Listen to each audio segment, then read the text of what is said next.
Hi, this is David with entry number 911. This building to my left, or to the right, or I don't know how it's reversed or whatever on the camera, but that one, that's Sushi-do.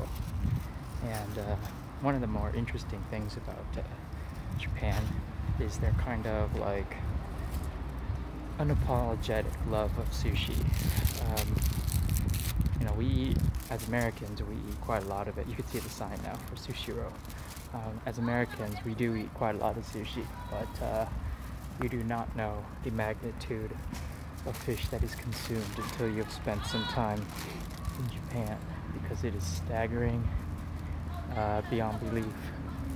You know, Japan has so many good points that when you see like bad points or whatever, generally like I can kind of forgive them. But one thing that they do here that is frankly shocking and rather scary is that they just consume fish without any thought of the future. Well, at least that's what it feels like when you're here. I had one of my students bragging that he and his friends went to go fishing, and he caught over 30 of the same species of fish, and they were all like really big. And he said on the boat they almost caught over 200 fish total. And I was like, you know, one, you know, that's an impressive feat, but two, you know, don't you think you maybe shouldn't be killing or destroying so much life? And he goes out like twice a month. He said he usually catches at least 10, but normally about 15 to 20 fish per expedition. So it's like, it's a lot of fish to be killing, and it's all yellowtail, which is like a kind of tuna, but here in Japan it's known as different kind of fish. So in Japan, when you say tuna, the Japanese believe that tuna is only bluefin, which is pretty much the rarest, most expensive fish.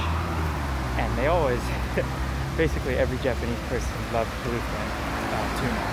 In Japanese it's called maguro, and it's like very popular.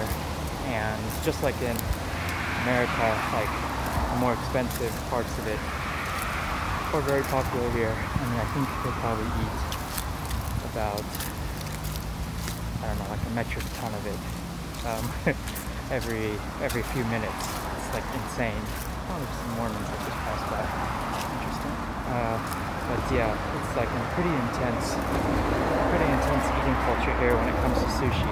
And what that restaurant I showed you a few minutes ago was a so typically you'll have like 3 different kinds of sushi places. One, you have like the Jiro style where it's like really expensive.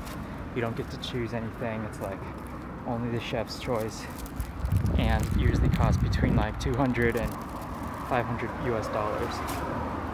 Then there's like a medium seated one where it's like you get to choose sometimes, or at least you get to give like what you want, and then the chef will kind of cook around like what you say you like. And you can order like on a menu or whatever, and those ones can be like 30 to 50 US dollars, upwards of 100 if you like really splurge. And then there's like those ones like Sushi-ro, which are very big, like can seat probably about 100 people, maybe more, and they're very cheap. So basically they sell 100 yen plates of sushi, and basically you are charged according by how many plates you eat.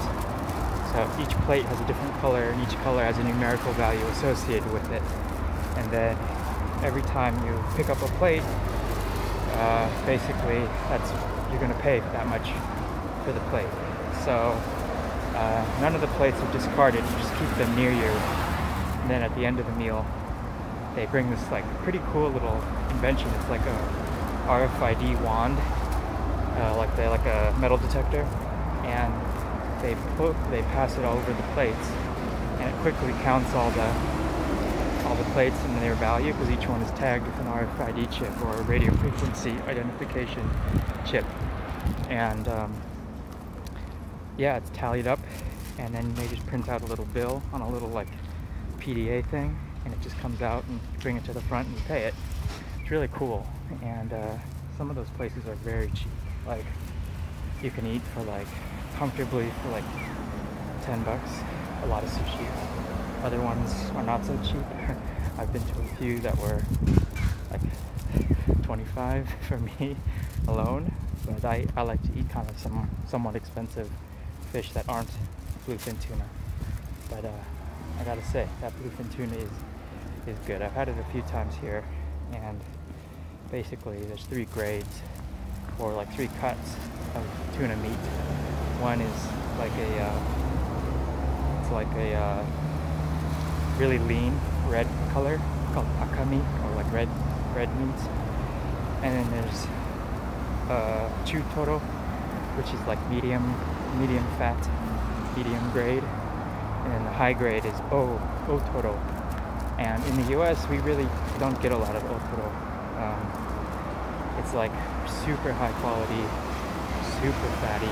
It looks like basically like pink in color because of the amount of fat that's in the meat. And it doesn't even taste like fish at all. It tastes like beef, or like maybe like almost like beef. Extremely fatty, and it's really good, but very like a piece of it can cost like $7 or $8 for a piece. So yeah, not cheap. But today, unfortunately, it's hot, and it's like officially hot, which is not good. I'm wearing this jacket because it's a little light, and I'm a short sleeve shirt underneath, but it's hot, it's humid, disgusting. I was gonna go out to Hiroshima, but I decided not to because no one was driving, and I didn't want to pay $50 for a one-way ticket, which is, that's expensive, and I know it probably would have been fun, but it's like pretty expensive for like just going there, and getting back would probably cost me 20 or 15, and I'm not going to do that. So it also was to go to a beer festival, and I had like still really don't feel like I need to drink here, so I was just going to go and eat, and I would have gone if like someone was driving, but I wasn't going to pay $50 for just some cheap festival food, so I didn't go. But it's been a good day. Got a lot of stuff done. Got groceries. I found my taiyaki place and got taiyaki, which is, like I said last week, was like a red bean cake thing. It's really good. It's not super sweet, which is nice. And I got some lots of clothes on sale. So all good. Thanks for watching. Talk to you soon. Bye.